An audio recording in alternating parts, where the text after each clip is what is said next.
இருதயத்தின் ஆழத்திலிருந்து கட்டச்சின வார்த்தை செய்யணும். சரியா? நீங்க ஆசைப்பட்டது, நீங்க விரும்பினது, நீங்க ஜெபித்தது, நீங்க நெடுநாளாக காத்திருந்தது, இது எனக்கு வந்ததா, அந்த ஆசையோட எனக்கு கிடைச்சதா, என் பிள்ளைகளுக்கு கிடைச்சதா அப்படின்னு நீங்க எதிர்பார்க்கல. அதே சமயம் இன்னைக்கு கொடுக்க போவாங்க. ஹல்லேலூயா. நம்பிக்கை இருக்கா? நீங்க விசுவாசத்தோடு இன்னைக்கு நம்ம என்ன சத்தம் செஞ்சுக்கிறோம்? நடக்காது, முடியாது, அவ்வளவுதான். இதெல்லாம் சரி, அப்படின்னா ஒரு அற்புதம் ஒரு வாழ்க்கையில் நடந்திருக்கா? விசுவாசம் செஞ்சுருக்காங்களா? செஞ்சுருக்கோம். செத்து போச்சு, 4 நாள் ஆச்சு, இன்னும் இங்க இருக்குதான். இதெல்லாம் நான் ஆசைப்படவே கூடாது, இதெல்லாம் என் பிள்ளை கிடைக்கவே கிடைக்காது, இதெல்லாம் இந்த ஆசைப்படுறதுல நாங்கள் மாத்திரமே இல்லை. இதெல்லாம் வெள்ளி பணக்காரங்களுக்கு பணம் இருந்தால்தான் அந்த நாட்டில் என்ன செய்ய முடியும். இதெல்லாம் ஒன்றும் இல்லையே, அப்படி எப்படி நான் ஆசைப்படுறது கிடைக்கும்? நான் எப்படி இதை செய்ய முடியும்? எவ்வளோ ஆசைப்படுறேன், எதையுமே சாதிக்க நான் நினைக்கிறேன். ஆனால் எனக்கு என்னங்க பணம்? எனக்கு யாரும் இதை செய்து கொடுக்கறதுக்கு முன்னுக்கு வர்றதுக்கு யாரும் இல்லை. என் பிள்ளைகளுக்கு யாரும் செய்யறதுக்கு இல்லை. ஒரே வியாதிகள் இருக்கலாம், கடவுள் இருக்கலாம், இல்லை படிப்பு படிக்கணும்னு ஆசைகள் இருக்கலாம். என்ன ஆசையாக இருக்கலாம்? வெளிநாட்டுக்கு போகணும் கூட நீ ஆசைப்பட்டுருக்கலாம். எதுவாக இருந்தாலும் சரி, குடிகாரக்காரங்க வாங்கணும்னு நினைச்சிருக்கலாம், வீடு கிடைக்கணும்னு நினைச்சிருக்காங்க. அது எவ்வளோ பெரிய ஆசையாக இருந்தாலும் சின்ன ஆசையாக இருந்தாலும் சரி, உங்களுடைய ஜெபம் இன்றைக்கு கேட்கப்பட்டு அந்த ஆசீர்வாதம் உங்க சிரசு மேலே வந்து சேரும். ஆமென். அப்படியே ஆகும். அதுதான் நாங்கள் சொல்லலாம். வேண்டுமானால் காத்திருக்கிறது இருதயத்தை இணைக்கப்படும். அது வெறுப்பாயிடும். சில சொல்லுறது வேண்டுங்களா?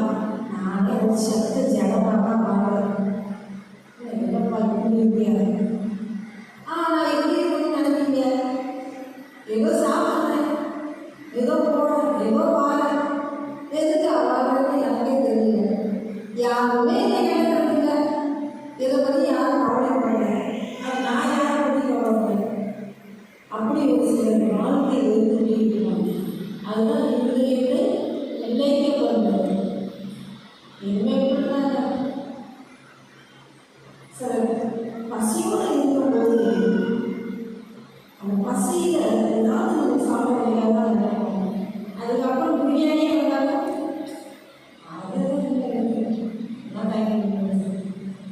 அப்படின்னு அந்த கதை சொல்லுறாங்க. நாங்கள் உங்களுக்கு நிச்சயமா விண்ணப்பம் வேணும், அதை கொடுத்து உங்களை ஆசீர்வதிப்பேன். அல்லேலூயா. ஆமென். விசுவாசம் என்னுடைய விசுவாசத்தை கர்த்தர் கனப்படுத்துவார். அதுபோல நீங்கள் அவருக்கு விசேஷித்தமானவர்கள், அவருடைய கண்மணி, அவருடைய பிள்ளைகள், அவருடைய ரத்தத்தினால் மீட்டெடுக்கப்பட்டவங்க. நம்மளாம் நம்ம பிள்ளைங்க நார்மலாக பெற்றிருக்கிறோம். ஆனால் இயேசு ஜீவனை கொடுத்து விளையாடுறாங்க இல்லையா? அப்படிப்பட்ட ஒரு நல்ல நடப்பாங்க.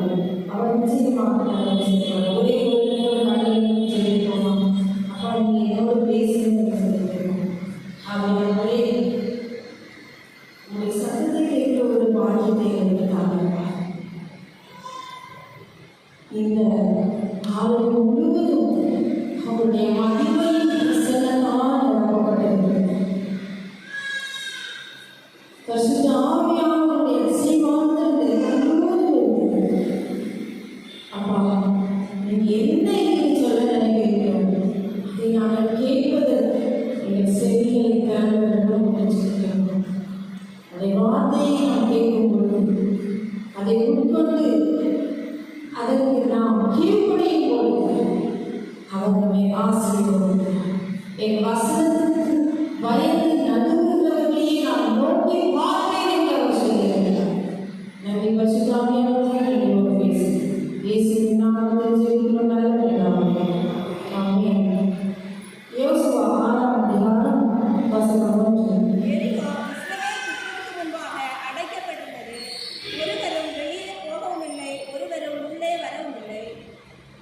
எரிகோ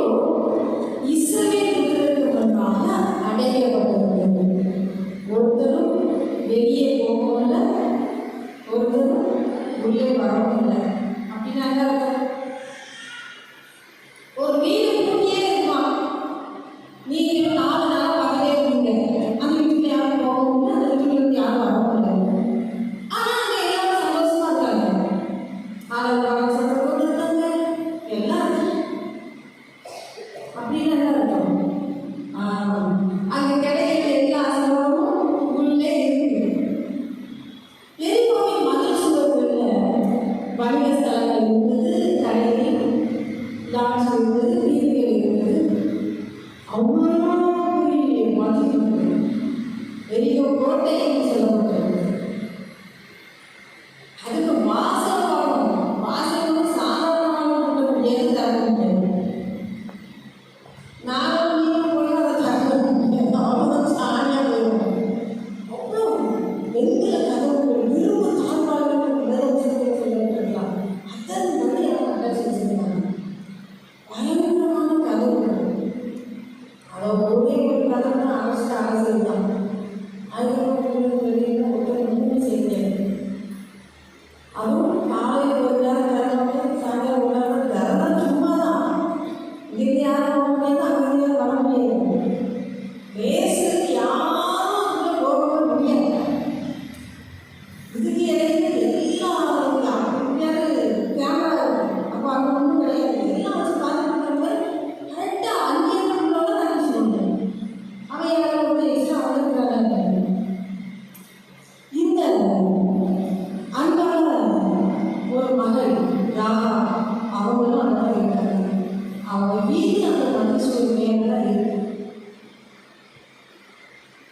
ஏன் நான் இதை சொல்லிட்டு இருக்கேன்னா, உங்களுக்கு விரோதமாக யாராவது இப்படிப்பட்ட எரிபொருளை வைத்திருப்பார்களா? நீங்க நியாயமா சுதந்திரிக்க வேண்டியதை சுதந்திரிக்கிறாங்க. இஸ்ரவேல் ஜனங்கள் எகிப்திலிருந்து ஒவ்வொரு ராஜாக்களையா முறியடித்து ஜெயித்து வந்துருக்காங்க. செங்கடல் கடந்து மறந்துருக்கணும், ஒவ்வொரு ராஜாக்களையும் முறியடித்து வந்து எரிபொருள் சமவெளியில டென்ட் போட்டு உட்காந்துருக்காங்க. அதாவது எவ்வாறா அப்படின்னு உட்காந்துருக்காங்க. ஒரே யுத்தம், ஒரே போர், ஒரே கஷ்டம். ஆனால் வயிறு இருக்கு, பசிக்குமே, சாப்பிடணுமே. என்னடா பண்ணுறது பார்த்தா அங்கே வந்து நான் கதை அடைச்சதுக்கு ஜாலியாக இருக்கான். எதுவுமே இவங்களுக்கு கொடுக்குறதில்லை, இவங்களும் உள்ளே எதுவும் முடியாது. இப்படி அடைக்கப்பட்ட வாசம், அதை தான் சொல்லுங்கள். உங்களுக்கு விரோதமாக அடைக்கப்பட்ட வாசம் இருக்குன்னா கர்த்தர் பார்த்து சும்மாவே இருக்கணும். யாராவது நியாயமா உங்களுக்கு கிடைக்க வேண்டிய சொத்து, உங்க ஆசீர்வாதம், உங்களுடைய கணவர், உங்களுடைய மனைவி, உங்களுடைய பிள்ளைகள், உங்களுடைய படிப்பு, உங்க ஆசீர்வாதத்துக்கு எதிராக ஒரே ஒரு எக்ஸாம்பிள் சொல்ல ஆசைப்படுறேன். என்னன்னா, ஒருத்தருக்கு நியாயப்படி அவங்கள வேலை கிடைக்கும். ஆனால் இந்த பணத்தை கொடுத்து அந்த வேலையை இன்னொரு சமூகம் வாங்கிட்டாங்க. இவங்களுக்கு ரொம்ப மனசு கஷ்டமாயிடும். நான் எவ்வளோ கஷ்டப்பட்டேன், சீனியாரிட்டி எனக்கு தானே அந்த வேலை கிடைச்சிருக்கணும், எனக்கு கிடைச்சிடும் சொல்லி நான் ஆசையாக இருந்தேன். நான் தான் அந்த நேம் லிஸ்ட்டில் இருக்கிறேன், எனக்கு கிடைக்கிறேன். அது எப்படி? அவங்க 10 லட்சமாக பணம் கொடுத்து இன்னொரு சகோதரிக்கு வேலைக்கு போட்டாச்சு. இந்த மகன் கிடந்து அழுகே இருக்கிறத யாரும் பார்க்க முடியாது. சில பேர் நமக்கு ஏற்படுகிற துரோகம் அதை நம்மளால் தாக்கவே முடியாது. நம்ம நம்பிக்கை துரோகம் பண்ணிட்டாலே முடியாது. உங்களுக்கு அழுதாங்க. அந்த சமயத்தில் என்னை பார்த்துட்டு என் நம்பர் எடுத்து எனக்கு ஃபோன் பண்ணுறாங்க. அம்மா எனக்கு ஒரு துரோகம் நடந்துச்சு. என்னம்மா துரோகம்? இப்படியா? இதுக்கு நம்ம கவலைப்பட கர்த்தருடைய சம்பளத்தில் வச்சுக்கணும். அவரே பார்த்துக்கிறாங்க. அவங்க வேலைக்கு போயிட்டு இருக்காங்க அப்படின்றாங்க. இது பொறுமை. கர்த்தர் சரி, கர்த்தர் உங்களுக்காக அவர் புத்தகம் தான் இருக்குன்னு உன்னை கொடுக்குறாங்க. அவர்தான் முடிஞ்சு போச்சு. உங்க வேற வார்த்தையே இல்லை. அவருடைய கண்மணியை சும்மா போக முடியுமா? அப்புறம் என்ன நடந்து போகிறது? அதுக்கப்புறம் அப்படித்தான் அடைக்கப்பட்ட வாசமாக இருக்கிறது. கர்த்தருடைய பிள்ளைகளுக்கு எந்த ஆசீர்வாதம் இல்லை, அவங்க அந்த ஜாலியாக சந்தோஷமா வாழ்ந்துட்டாங்க. கர்த்தர் பார்த்தா யோசுவாவிடத்தில் சொன்னார், எரிகோவையும் அவன் யுத்த வீரர்களையும் ராஜாவையும் உன் கையில் ஒப்பு கொடுத்தேன். எதையாவது நம்முடைய கையில் கர்த்தர் ஒப்பு கொடுக்கணும்னா அபிச்சி பூம்பா போட்டு நமக்கு தரமாட்டாங்க. நம்மளுக்கு ஆழங்களை கற்றுக் கொடுப்பாங்க. அநேக உபத்திரவங்கள் வரும். அதுக்கு பிறகு அதை செய்யணும், சுதந்திரத்துக்கு வருவோம். அதுக்கு நம்ம பாத்திரவான்களாக இருக்கிறோமா, உண்மையுள்ளவர்களாக இருக்கிறோமா செய்வாங்க. அப்படிதான் இந்த 6 நாள் ஒவ்வொரு நாளும் ஒரு முறை சுற்றுவாங்க. 7ஆவது நாள் 7 முறை சுற்றி வரணும்னு சொன்னாங்க.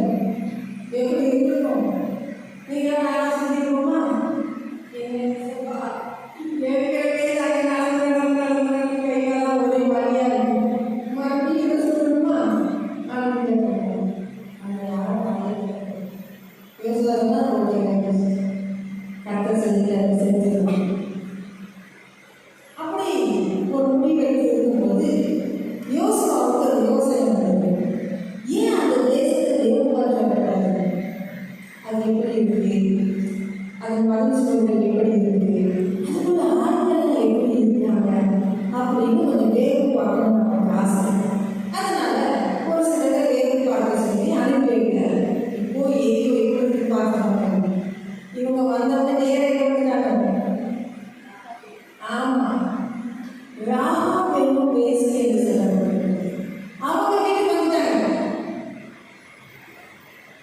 ஏற்கனவே இந்த ராகாவுக்கு நல்லா தெரியும். என்ன தெரியுமா? யோசுவா 2ஆம் அதிகாரம் வசனம் 11 வாசிக்கிறோம். கேள்விப்பட்ட போது எங்கள் இருதயம் கரைந்து போயிற்று, உங்களாலே எல்லாருடைய தைரியமும் அற்று போயிற்று. உங்கள் தேவனாகிய கர்த்தரே உயர வானத்திலும் கீழே பூமியிலும் தேவனானவர். இந்த ராகம் சும்மா இல்லை, சுத்தி என்ன நடக்குதுன்னு அவங்க கேட்டுட்டே இருக்காங்க. அது கேட்காங்க, எல்லாரும் கேள்விப்படுறாங்க.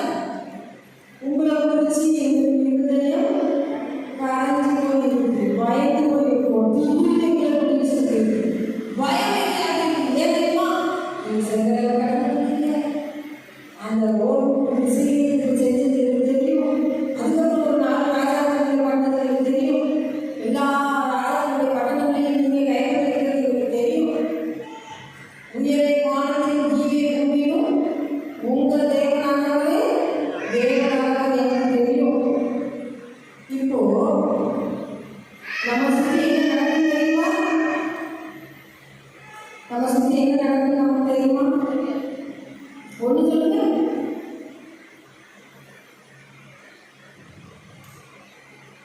உலகத்தில் என்ன நடக்குது?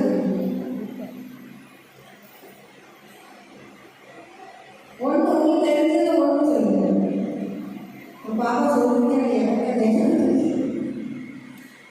என்னது யுத்தம் நடக்கா? பூமியை ஆமா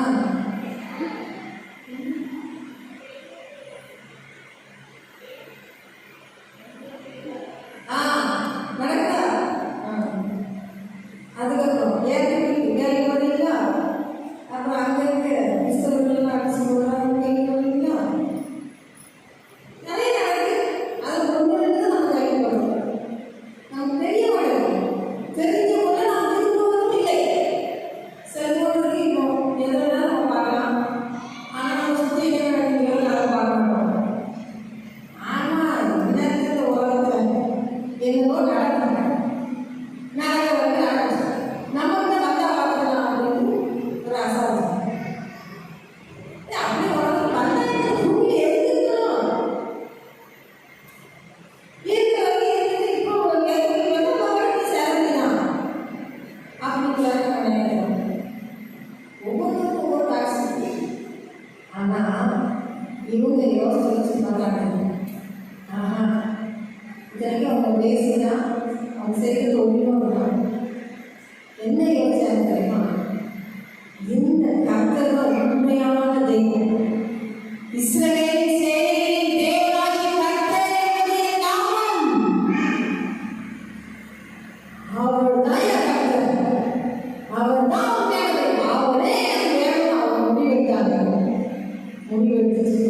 அப்போதான் யார் வரா? எரிகோவின் ராஜா ஆட்களை அனுப்பி ராமர் இடத்துக்கு வந்தாச்சு. ஆமாம், வேறுபாடு வந்தாங்க கொஞ்சம் பேர். அவங்க ஓடிட்டு தான் அடையாளம் கொண்டு வந்தாங்க. நம்ம கேட்கணும், எங்கே அவங்க எங்கே அவங்க எங்கே வச்சுருந்தாங்க? சகல் தட்டையில் மறைச்சி வச்சுட்டாங்க. அது வந்து சீக்கிரம் ரூபாய். அப்போயே அவ்வளோ ஞாபகம் ஒரு பெண் அவங்க அழகா வைக்கோல் மேலே உள்ளது எப்படி யாருமே கண்டுபிடிக்க எல்லாரையும் ஏமாத்துறாங்க. பரவாயில்ல, இவங்க உள்ளதற்கு ஐயா ஒரு வேவுக்காக எனக்கு தெரியாது. அதனால நான் என்ன செஞ்சுட்டேன், அடைக்க கொடுத்துட்டேன். வந்தது உண்மைதான், வாசல அடைக்க பண்ணி நாங்கள் போயிடும் சொல்லி இப்பதான் போறாங்க. நீங்க வேகமா போல செஞ்சுக்கலாம், முடிச்சுக்கலாம். இதுக்கு மேலே என்ன சொல்லுவீங்க? சரி, இவங்க நம்பி போயிட்டாங்க. போனோடனே ராத்திரி அவங்க தூங்குறது முன்னாடி இவங்க வேகமாக போய் அவங்க யோசுவா அனுப்பினாங்க. பேசுறாங்க. என்ன பேசுறாங்க? நான் உங்களுக்கு சீக்கிரம் செஞ்சேன்னா உங்க சீக்கிரம் நான் காப்பாற்றிட்டேன்னா அதுக்கு மேலே என்ன நினைக்கிறாங்க? என்னையும் என் தகவல் குடும்பத்தையும் அலையா கர்த்தருடைய பிள்ளைகளுக்கு நீங்கள் அழைக்க போதுதான் கர்த்தருடைய ஆசைப்படுவோம். இன்னைக்கு 5 ரூபாய் நம்ம வந்து சாப்பிட மாட்டாங்க. அது சாப்பிடும்போது அந்த கர்த்தருக்கு அவ்வளோ நல்லா சொன்னேன்.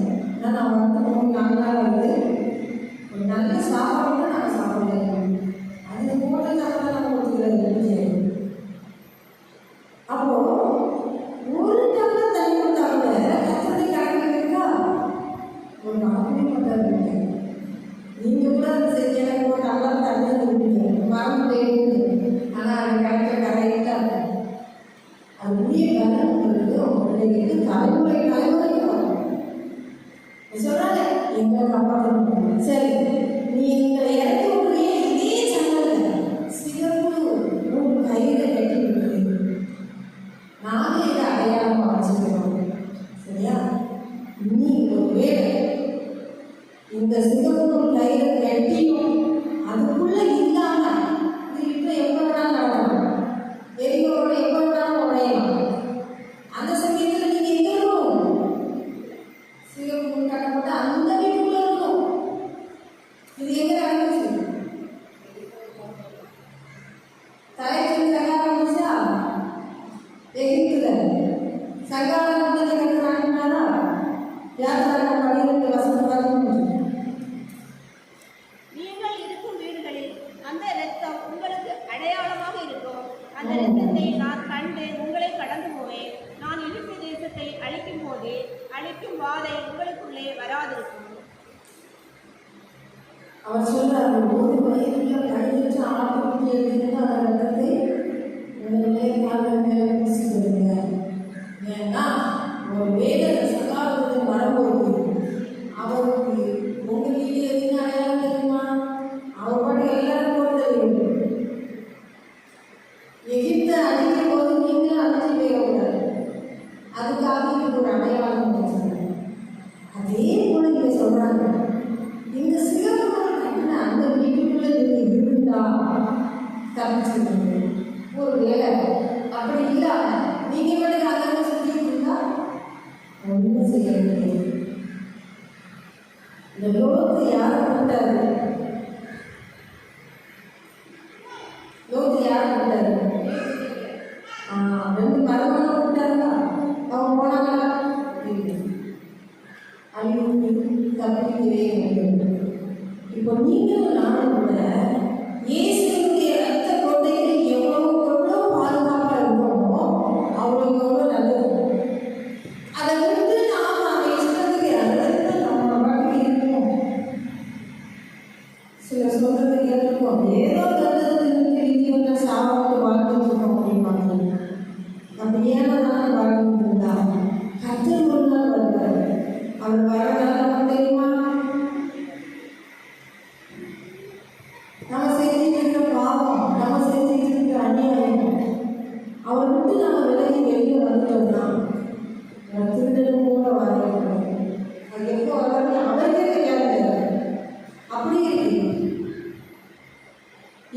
வாழ்க்கையில் தன்னையும் தன்னுடைய தகவல் குடும்பத்தையும் தனக்கு தான் எல்லாத்தையும் காப்பாற்றணும்னா எவ்வளோ பாடுபட்டுருப்பாங்க.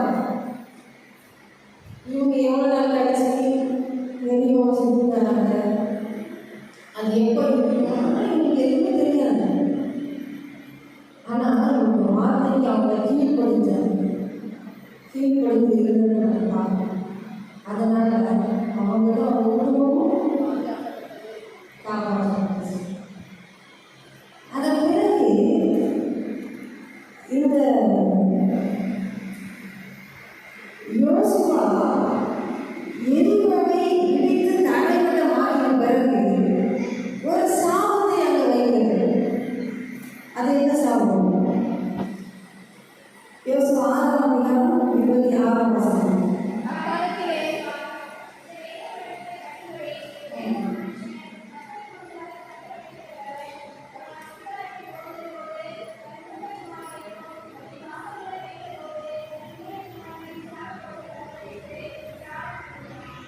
பார்த்தீங்களா? ஒரு சாபத்தை உங்களுக்கு விரோதமாக எழுதினவர்கள், எரியோவை கட்டினவர்கள், நியாயமாக உங்களுக்கு கிடைக்க வேண்டியது கிடைக்கிறதாக பண்ணினவர்களை கர்த்தர் அந்த எரிவு கொடியை தகர்த்து உங்களை சுதந்திரத்தின்படி செய்கிறார். சரியா? உங்களை ஆசீர்வதிக்கிறார். அதோடு நம்பணும் இல்லாத மறுபடியும் உங்களை விட்டு வராது. பிரச்சனை முடிஞ்சு போச்சு. உனக்கு இருக்கிற பிரச்சனை முடிஞ்சு போச்சு. நீ ஓவடியில் போனா யாரும் போகணும். அது எப்படி அந்த வாழ்க்கை கிடைக்கிறது? நான் விடவே மாட்டேன் அப்படின்னு சொல்லிட்டு வந்தா இந்த சாதம் தான் நடக்கும். இந்த ராமா தனக்கு தான் எல்லாத்தையும் காப்பாற்றாங்க.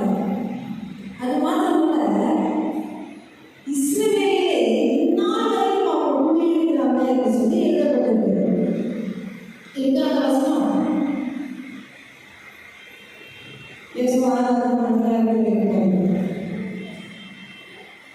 இந்நாள் வரைக்கும் அவர்கள் குடியிருக்கிறாங்க. எரிகோவை வேவு பார்த்த யோசுவா அனுப்பின ஆட்களை ராகாப் என்னும் வேசி மறைத்து வைத்தபடியினால் அவளையும் அவள் தகப்பன் வீட்டாரையும் அவளுக்குள்ள யாவையும் யோசுவா உயிரோடே வைத்தான். அவள் இந்நாள் வரைக்கும் இஸ்ரவேலின் நடுவிலே குடியிருக்கிறாள். இந்நாள் வரைக்கும் இஸ்ரவேலின் நடுவிலே குடியிருக்கிறாள். அவங்க எப்படி குடியிருக்காங்க?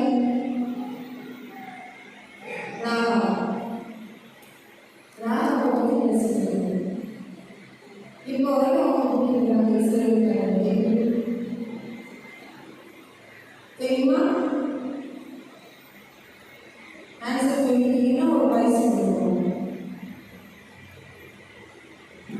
ஞாபகம் ராமன் யாரை வச்சாங்க? கைக்கு அம்மா தான் வயசு.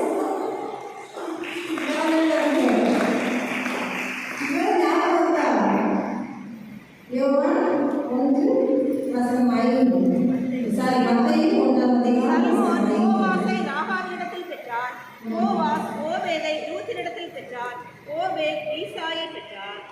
இப்படி இயேசு கிறிஸ்துவினுடைய வம்ச வரலாற்று அட்டவணையை செஞ்சார்கள். இடம்பெற்றாங்க. இத்தனைக்கும் அவங்களுக்கும் கர்த்தருக்கும் சம்மந்தமே கிடையாது. அவங்க செய்கிற வேலைக்கும் பரிசுத்தத்துக்கும் சம்மந்தமே கிடையாது. ஆனால் அவங்களுடைய நாலேஜ் யூஸ் பண்ணாங்க. கர்த்தரே தெய்வம் வந்து கண்டுகொண்டாங்க. அவரை விட்டுறக்கூடாது உறுதியாக. இந்த போவாஸ் இந்த சல்மோன் யாராவது நினைச்சிட்டேன்? இந்த சல்மோன்னா அங்கே வேக பார்க்க போனாங்க இல்லையா? அந்த ஒருவராக இருக்கலாம்னு சரித்திரத்தில் சொல்லுவாங்க. அவரை தான் அவங்க பண்ணுறாங்க. இயேசு கிறிஸ்து இந்த உலகத்துக்கு வருவதற்கு அவங்க ஒரு காரணமாக இருந்தாங்க. எவ்வளோ பெரிய ஆசீர்வாதம் பண்ணிக்கிறாங்க. இன்னைக்கு நான் இருக்கேன். நான் ஞானமுள்ள ஒரு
நம்முடைய செயல் எப்படி இருக்கு, நான் எப்படி இன்னைக்கு கெட்டு போற ஒரு பிள்ளையை குறித்த வாரமாக இருக்கிறோமா?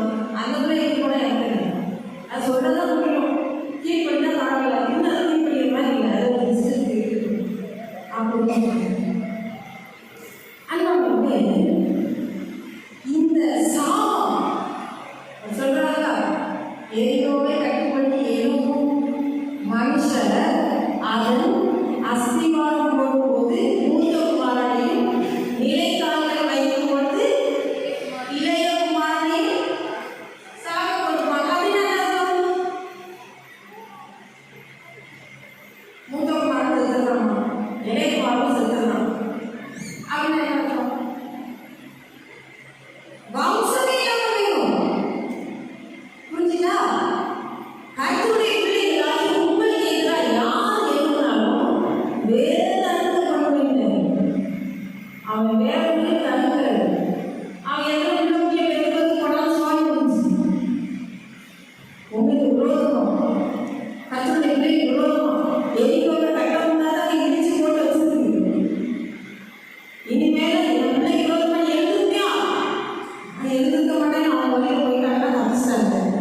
இல்லை மேல மேல உங்களை வேதனைப்படுத்த பண்ணி அவங்களை அழிக்கணும்னு நினைச்சிட்டு பின்னாடி வந்து உங்களை வேதனைப்படுத்தி யாராலும் சரி தேவன் அவர்களுடைய வம்சம் தியாகம் பண்ணுறேன். இதுதான் வேதனை பண்ணுறேன். எனக்காக தான் நான் யாருக்காவது கர்த்தருடைய பிள்ளைக்கு விரோதமா அநீதி பண்றாங்க, அவங்களே தான் பண்ணணும், நான் பண்ணா என்னையும் அப்படிதான் பண்ணுவோம். எனக்கு வம்சம் கிடையாது. அது யாரா இருந்தாலும் அவரிடத்தில் பட்சபாதம் இல்லை. சரி, வேத புஸ்தகத்தில் ஒருத்தர் எரியோவை கட்டினார். அது யாரு?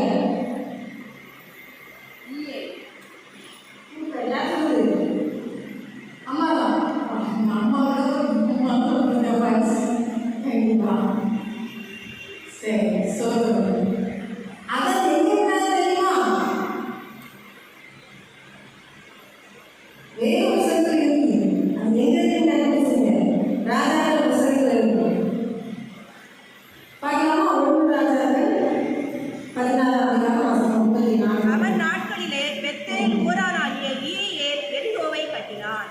பார்த்தீங்களா? யார் நாட்கள்ல ஆகாப் ராஜா, ஹெசக்கியா நாட்கள். ஆகாப் ராஜா நம்ம வீட்டுக்கு ஒடுங்கலாச்சு. கர்த்தருக்கு பயப்படவே இல்லை. அவர் ராஜாவோட நாட்கள் இருந்து என்னென்ன அக்கிரமம் உண்டோ அத்தனை அக்கிரமத்தையும் செஞ்சான். என்னென்ன தெய்வங்களை கொண்டாடுறோ அக்கிரமம் தான் எல்லாத்தையும் எல்லாம் வந்துச்சு. மந்திரம் தந்திரம் சூனியம் கட்டி பிடி சுத்தம் என்னென்ன அநியாயம் உண்டோ எல்லாம் வந்து அப்படி ஜெயஜெயன்னு வாழ்ந்துட்டாங்க. அப்போ யார் வரா? பெத்தேல் ஈயே. எந்த ஊராக பாருங்க. பெத்தேல் இருக்கிறோம். தேவனுடைய இருக்கிறது ஒருத்தர் எழுந்திருக்கான். இங்க இருந்து ஒருத்தர் எழுந்திருக்கிறேன். எதை கட்டு பண்ணியா? எரிகோவை கட்டு பண்ணியா? நம்ம உள்ளத்தை ரொம்ப பாதுகாப்பாக வைக்கணும். இல்லைன்னா நம்ம உள்ளத்துல இருந்து எதை கட்டு பண்ணியா எழுச்சிக்குவோம்? எரிகோவை கட்டு பண்ணியா எழுச்சிக்குவோம். நமக்கே தெரியாது. அதனால தான் வருஷம் பவுல் சொல்கிறார், யாரும் கசப்பான வேறு உழைக்கிறது முன்பு என்ன செய்யுது? அந்த வேலை தூக்கி போடுங்க. இல்லைன்னு சொன்னா அந்த வேலை உள்ளே ஆழமாக போயிடும். அதுதான் எரிகோவை கட்டுறது. கசப்பு ஒருத்தர் இவங்கதான் எனக்கு ஆகவே ஆகாது. ஆமா, அப்படி ஆகவே ஆகாதுன்னு சொல்றவங்க அவங்க என்னமா பண்ணாங்க? ஏண்டா எனக்கு அவங்களுக்கு ஆகவே ஆகாது, ஒத்துக்கவே மாட்டோம். நம்ம எதிரின்னு சொல்லி நமக்கு யாருமே கிடையாது. எதிரினால ஒரே ஒரு ஆள் சத்துரு. கத்துருக்கும் எதிரி நமக்கு எதிரி. அந்த சத்துரு தான் என்ன செய்யறாங்கன்னா சில மனிதர்களுடைய இறுதியை கூப்பிட்டு உங்கள் நல் வாழ்க்கையை எடுத்துக் கொள்வோம், நல் வாசனையை அவங்க எடுத்துக் கொள்வோம், நல்ல சாட்சியை எடுத்துக் கொள்வோம், விசுவாச வாழ்க்கையை எடுத்துக் கொள்வோம், ஜெப வாழ்க்கையை எடுத்துக் கொள்வோம், பரிசுத்தத்தை எடுத்துக் கொள்வோம். இப்படி நம்ம உள்ள அது நமக்கு எதிரியே கிடையாது.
கர்த்தருடைய ஊழியக்காரர் அவருடைய ரத்தத்தினால்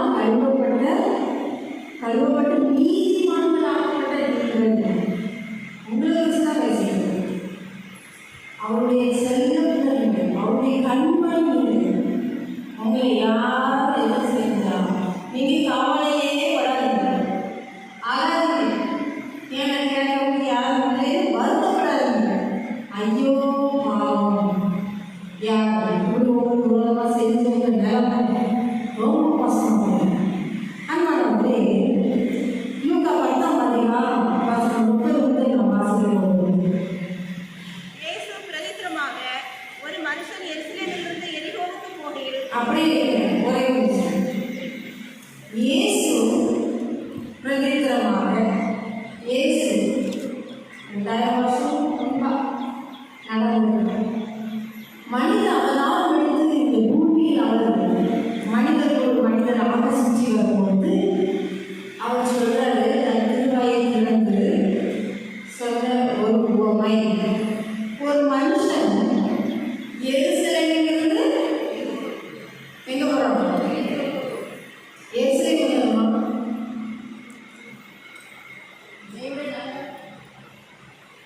எருசலேம் அப்பத்தை அங்கதான் சாப்பாடு கிடைக்கும். நித்திய ஜீவ வசனங்கள் உள்ளது உண்டே. உங்களை விட்டு நாங்க எங்கேயா போவேன்? நீங்களும் போயிருந்த மனதாய் போயிருந்தா. அப்போ நித்திய ஜீவ வசனத்தின் வீட்டில் இருக்கும்போது எங்கம்மா எரியும் போலாமா? போகக்கூடாது. முதல் வரையே தப்பா போச்சு. ஜீவனுள்ள தேவனுடைய சங்கத்தை விட்டு எரியோவுக்கு போறோம். போகும்போது என்ன நடந்துச்சு? கள்ளத்தறி அங்க என்ன புத்தகத்தை கையில் எடுத்து வச்சுக்கோங்க. 10:9 இருக்கு. எல்லாத்துக்கும் தெரிஞ்ச கதை தான். சண்டே கிளாஸ்ல இருந்து நம்ம கையில் எடுத்துக்கோம். சரிங்களா? கள்ளத்தறி என்னாச்சு? அகப்படாது. முதலாவது விலங்கு தெரியாது வஸ்திரம். லட்சுமி வஸ்திரத்தை இழந்தாச்சு. அப்புறம் அடிச்சு குச்சியும் கொலையும் போட்டு காய வச்சு சத்துவம் தான் செய்யணும். நல்லா நான் ஒன்றே மிகுந்த தாழ்மையோடு கேட்டுக்கொள்வேன். உங்கள் வாழ்க்கையில் எப்பேற்பட்ட கஷ்டம் வந்தாலும் எப்படிப்பட்ட சூழ்நிலை வந்தாலும் இந்த கர்த்தரை வந்து எங்கேயுமே செஞ்சுறாங்க. எல்லாருக்கும் நல்லா தயவு செய்து சொல்றேன். ஏன் தெரியுமா? இப்படிப்பட்ட ஒரு நல்ல கர்த்தர் நமக்கு அடிக்கடி எங்கேயுமே நம்ம பார்க்க முடியாது. சரி, கோவம் வச்சுருக்கோம் தெரியுமா? பேசப்பட கோவம் பேசுவோம். நான் எத்தனை வருஷம் உங்களுக்கு கேட்க அது ஒரு கோவம் கர்த்தத்தை வந்து தயவு செய்து சொன்னேன். கோவப்பட வயசு நான் கர்த்தருக்கு சேர முடியாது. சிலர் வேறு சுவாசிக்கிறது இல்லை, சிலர் ஜெயிக்கிறது இல்லை, ஆலயம் வரதில்லை, கர்த்தரை கேட்கறது இல்லை. எனக்கு கர்த்தருக்கு என்ன சம்பந்தம்? அப்படியே பண்ணிட்டாரு. எனக்கு கர்த்தருக்கு என்ன சம்பந்தம்? எனக்கு நீ ஆசீர்வாதம் எதுவுமே இல்லை. 4 வருஷம் வந்து ஆவாதான் நிறைவேற்றேன் அப்படின்னு கர்த்தரை கோபிச்சு நம்ம எங்கே போவோம்? என் மாம்சத்தை சாப்பிட்டு என் ரத்தத்தை பானம் பண்ணுகிறவர்கள் சொன்ன உடனே அவர் பின்பற்ற அத்தனை பேர் ஓடிட்டாங்க. டேய், கடினமான உபதேசம் தான். இவன் மாம்சத்தை சாப்பிடணுமா, இவன் ரத்தத்தை குடிக்கணுமா, இது என்ன உபதேசம்? இதெல்லாம் நான் கேட்கல அப்படின்னு போயிட்டாங்க. அப்போதான் இயேசு மிகுந்த மனவேதனையோடு திரும்பி பார்த்தா சீசர்கள் மட்டும் இருக்கிறாங்க. ஏன்பா நீ போகலையாவா? அந்த சீனை வந்து யோசிச்சாரு. அவருக்கு எப்படி இருக்கணும்? நம்ம யாராவது அதிகமாக நம்ம நேசிச்சிருக்கோம், அவங்க தான் நம்ம உலகம் நேசிச்சிருக்கோம். அவங்க நம்மளோட 2 நாள் பேசலன்னா போச்சு. எங்கேயாவது பார்த்து பார்க்காம போயிட்டாங்கன்னா உயிரே போயிடும். நம்ம இது என்னாச்சு? நல்லா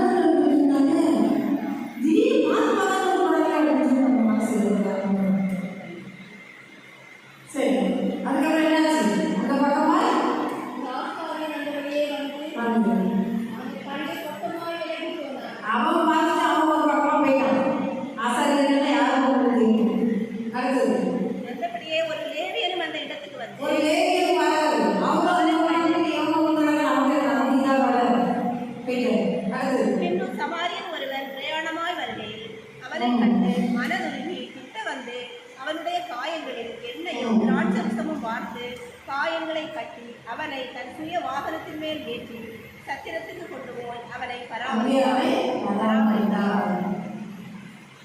நல்ல சமாரியன் இயேசு என்னை தேடி வந்தாரே. நல்ல சமாரியன் இயேசு சத்தமாக தேடி வந்தாரே. நல்ல சமாரியன் இயேசு என்னை தேடி வந்தாரே. அப்படி யாருக்கு தேவையா? இயேசு தேவையார். அவனை கண்டு மனதுருகி கிட்ட வந்து அவன் காயங்களுக்கு எண்ணெயும் திராட்சரசமும் வார்த்து காயங்களை கட்டி தன் சுய இயேசுவுக்கு எதுவும் ஆகணும். உங்களுக்கு பைக் இருக்கா? கார் இருக்கா? இருக்கா? சரி. நமக்கு சைக்கிள் இருக்குப்பா, நமக்கு பைக் இருக்குப்பா. இல்லை நமக்கு என் கால் இருக்குப்பா, நம்ம என் காலை சடங்கு சித்தா பண்ணுவாங்க. இந்த பைக் போகிறோம்னு அடம் பண்ணிப்பாங்க. சரி, இப்போ ஏசுக்கு எது வாங்கணும்? இப்போ அம்மாவுக்கு தான் 2 வயசு இருக்கு. அதனால அம்மா சொல்கிறாங்க சமையல் பரிசு வாங்கிட்டு கையிலையா? சரி, என்னெல்லாம் பார்க்கணும்? ஏதோ புத்தகத்தை அடிப்படையே பார்க்கணும்னா ஏசாயா புத்தகம் 63ஆம் அதிகாரம் வசனம் 5.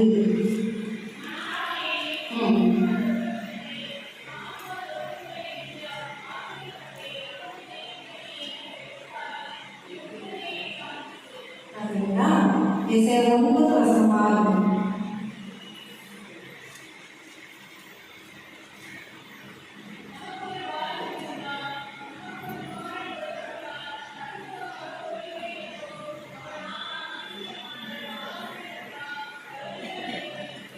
சரி, இப்போ 2 வாசிக்கிறோம். இதை வச்சு உங்களால் யோசிக்க முடியுதா? தோன்ற சுமந்த சிந்தன் கத்தத்துவம் அந்த தோழிலே உங்களையும் குச்சி மலையமாக போட்டு பேசாம சத்து ஒரு பிசாசு. ஆனால் அவர் ஒரு வாகனத்தை கண்டுபிடிச்சாரு. அதுதான் சிலுவை மரம். அந்த சிலுவை மரத்தில் தோன்றி மறைத்து ஜீவனை உங்களுக்காக எனக்காக கொடுத்துருக்கு. 3ஆம் நாளோட எழுந்து இன்றைக்கு இதான் எனக்கு அறிந்து பேசிக்கொண்டிருக்கிறா. சரி, இதான் எனக்கு பயிர் பேசிக் கொண்டிருக்கிறாரு. என்ன அர்த்தம்? இதுதான் கடைசி நல்லதுதான். கேள்வி கேட்க நமக்கு நல்ல ஞானம் பண்ணிட்டாங்க. பிதாவினருக்கு பயிர் பேசுறதுன்னா என்ன? சரி, உங்களுக்காக ஒருத்தர் பயிர் பேசுறாங்க, சரியா? அப்படின்னு என்ன அர்த்தம்? இப்போ அது ஒரு தரிசனத்தை எனக்கு கருத்தை காமிக்கணும். நாங்கள் ஒரு தீபம் முடிட்டு போவோம். அப்படி போயிட்டு இருக்கும்போது கேரளா பக்கத்துக்கு போகும்போது அந்த பஸ் மிஸ் பண்ணிப்போம். கடைசி பஸ்ஸு கேரளா போகிற கடைசி பஸ் அதுதான். முழு ஆட்சி எடுத்து பஸ் ஸ்டாப்லாம் போக முடியாது. உடனே இந்த உடல் உள்ளே அவன் வந்துச்சு தலைக்கு போகும் அடிக்கல. அவ்வளோதான். இன்னும் பஸ் ஸ்டாப்பில் அடிச்சு அடிக்க அடிச்சு காத்து போகணும். உழைக்கு ஏன் ஒன்றும் பண்ணல, இல்லை வேலைக்கு போனாங்க.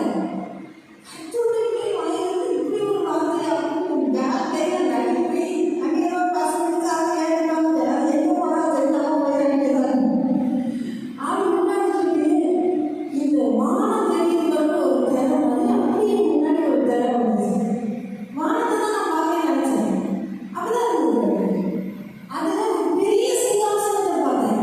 அந்த சிங்காசனத்தில் ஒரு சிங்காசனத்துக்கு அவ்வளோதான். அது யார் இருக்காங்க, அவங்களுடைய குடும்பங்கள்லாம் எனக்கு தெரியும், சரியா? அதுக்கு பிறகு அந்த சிங்காசனத்துக்கு கீழே கீழே கீழே கீழே அடிமட்டம் அங்கே தான் இயேசு இருக்கிறாரு. அவர் நான் நினைக்கிறேன் அவர் அப்படியே பயமாக இருந்தது. என்னால் அதை தாங்கவே முடியல. அப்படி போய் அந்த சிங்காசனத்து மத்தியில் மண்டிட்டு இந்த வெற்றி வந்து கீழே அப்படியே அவர் தலையில வச்சு எந்த ஊழியக்காரர் எந்த கெட்ட வார்த்தை பேசினாரோ அந்த வார்த்தையை பேசி மன்னித்தல் இதாவே சொன்னார். டக்குனு உயிரே விட்டு எவ்வளோ பெரிய கருத்து பேசு ரொம்ப கஷ்டமா இருக்குது. நான் உண்மையாக இருக்கோம். உனக்கு சொல்லதான் சொல்ல முடியும். நம்ம பிள்ளைங்க நம்ம தான் பேசணும். உனக்கு படிப்பு தான் கொடுக்க முடியும். உனக்கு கல்யாணம் தான் பண்ணி வைக்க முடியும். உனக்கு வீட்டை தான் கட்டி வைக்க முடியும். ஒரு வேலைக்கு வழியை தான் பார்த்துக்க முடியும். இதையுமா நானே செய்யணும் அப்படின்னு நம்ம ஏசு அன்னைக்கு நடந்ததுதான் அன்னைக்கு கை காலமா அழுந்தாங்க. பேசப்பா கெட்ட வார்த்தையை வாங்கி வாங்க நான் பேசி நீங்க அங்கே எனக்கு மக்களுக்கு நீங்க பண்ணிட்டு நான் பார்க்க நான் கஷ்டமா இல்லைன்னா உனக்கு சந்தோஷம். அதுதான் இன்னைக்கு நம்முடைய பேசி நமக்காக பதிவு பேசிட்டே இந்த பிள்ளைக்கு அவசரம். இந்த பிள்ளைக்கு மனுஷனுக்கு ஏதோ தெரியாம ஏதோ போவதை சொல்லிட்டு பேசுகிறோம் வாயில அவருக்கு என்ன ஏன் பேசணும் அவருக்கு என்ன புரியாம பேசணும் சாந்தா பேசணும். ஆனா நாம இல்லாத எத்தனை கோடி மக்கள் பேச முடியாம காமிச்சிட்டு இருக்காங்க. நமக்கு கருத்தை கொடுத்த ஒவ்வொரு அமைப்புகளுக்கும் கடவுள் இங்க சுய வாகனத்தில் ஏற்றி எங்க கொண்டு போனாரு? சத்திரத்துக்கு கொண்டு போய் அங்கே அவனை வைத்து பராமரித்தார். சத்திரம் நல்லதுதான். ஐயோ அப்படியே லாஸ்ட் கொஸ்டின் சரி பராமரிச்சு சத்திரம் நல்லது.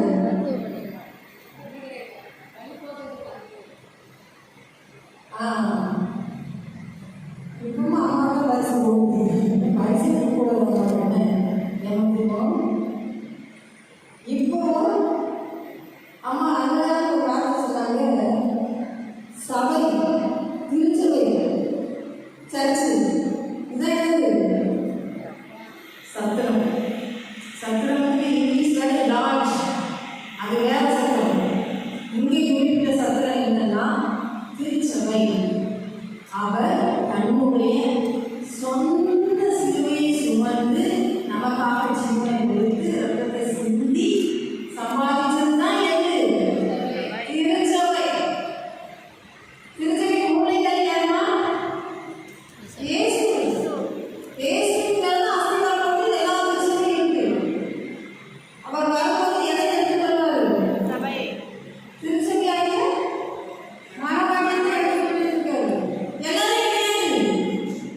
திருச்சபையில் பெயர் எழுதப்பட்டு இங்கே நாம் நிலைநாட்டப்பட்டு பராமரிக்கப்படுவோமே. ஆனால் அவர் வரும்போது அவர் கூட போவோம் இருக்கா?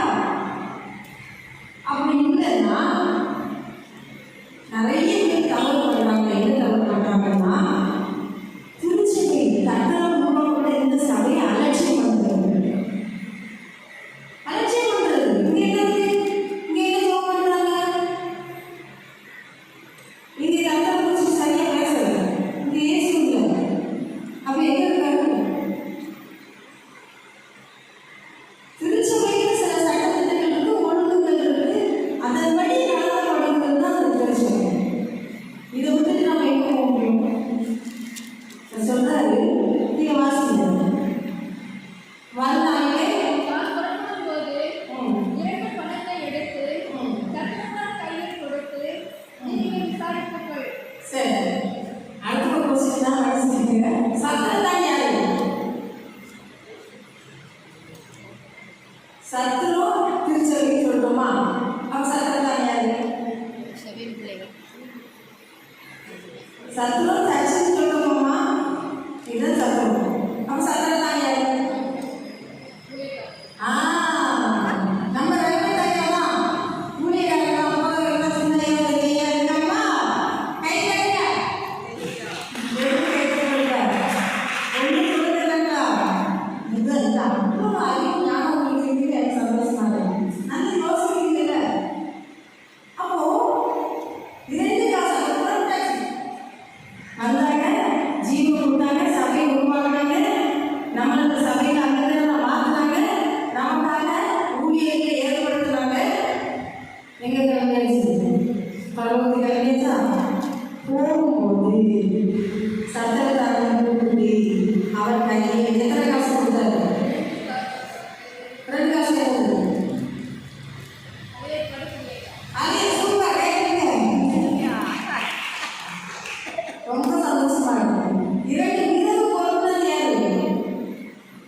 ஒரு முதல் 2 விரல் போடுறாங்களா, நானும் என் மகனும் இந்த அப்பத்தை சுற்றி சாப்பிட்டு என்ன செய்வோம்? சாப்பிடுவோம். சாப்பிட்டு யாராவது சாப்பிட்றாங்களா? இதை சாப்பிட்டு யாராவது சாப்பிட்றாங்களா? இது சாப்பிடுறது சாப்பிடலாம். பேருக்கு சொல்லாது நித்திய ஜீவவாசனைகள் உங்களுக்குள்ளே இருக்கு. இந்த சாப்பிட்டு யாராவது சாப்பிடுவோமா? கிடையாது. ஆத்மா சாகாது. நித்திய ஜீவன் உங்களுக்கு போயிட்டு. அதனால இந்த 2 காசை எடுத்து ஐயா கையில கொடுத்து என்ன சொன்னாரு?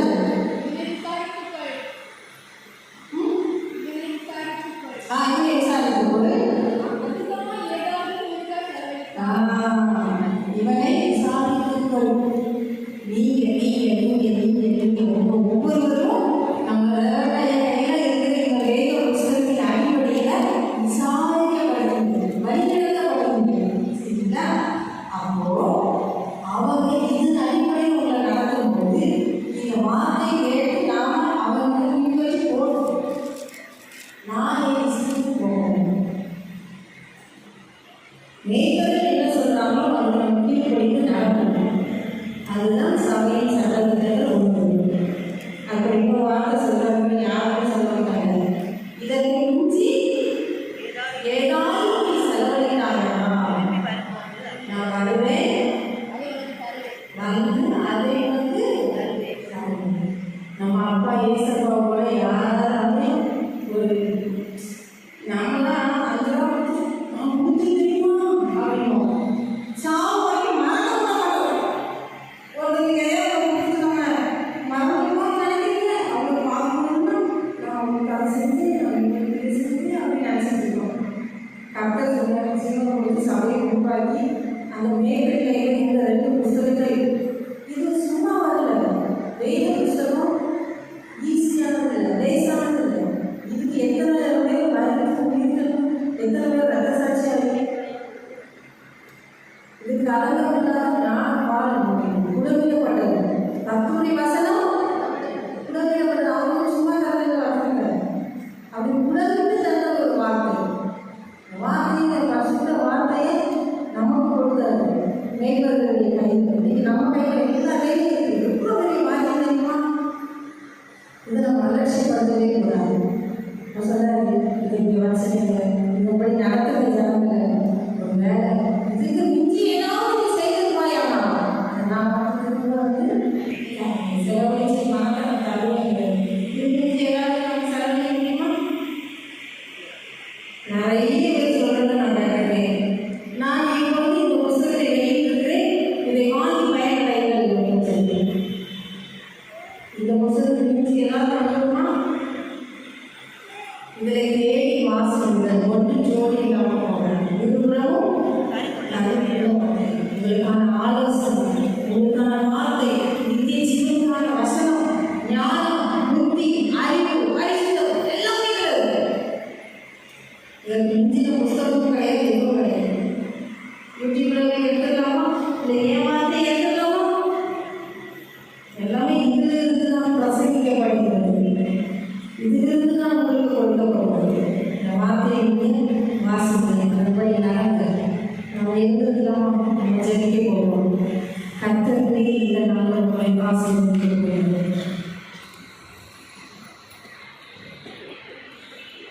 நான் முதல்ல சொன்னேன், உங்களுக்கு என்ன வேணுமோ அதை நீங்கள் கேட்கப்படுங்க, அதை அப்படியே தரப்படுங்க. நீங்கள் யாராக இருந்தாலும் சரி, சின்ன குழந்தையாக இருந்தாலும் சரி, பெரியவங்க எல்லாம் கண்டிப்பாக கொடுங்க. யாரும்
கட்டாயம் தருவார்.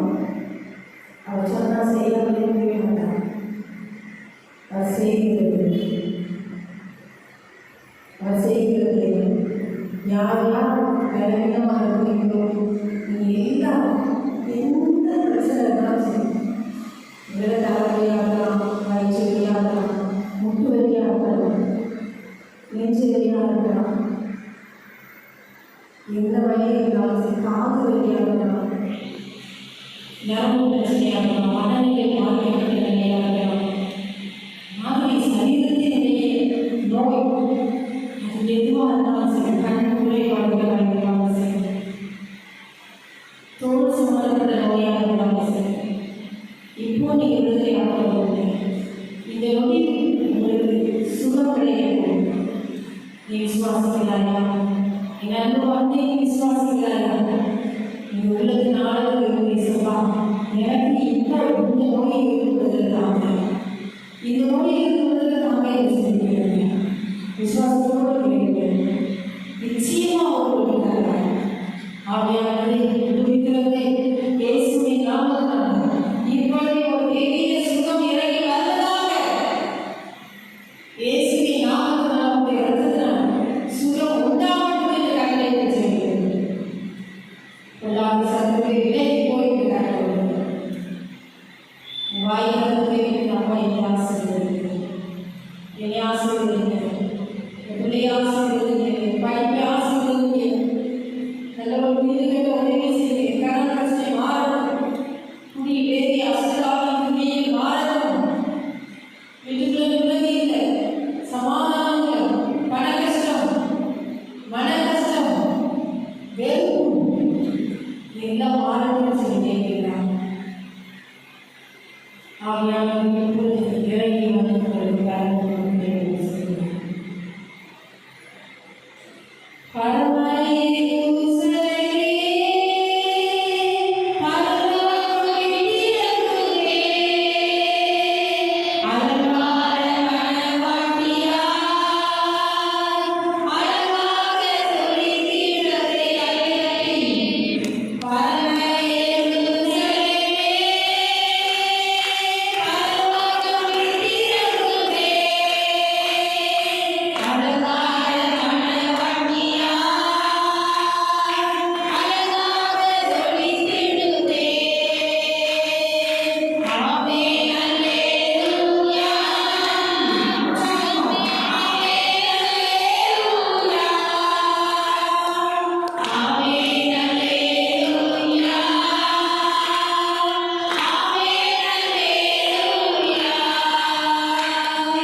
இந்த நாள் நம்ம வாழ்க்கையில மறக்க முடியாத ஒரு நாளாக மாற்றி கொண்டிருக்காங்க.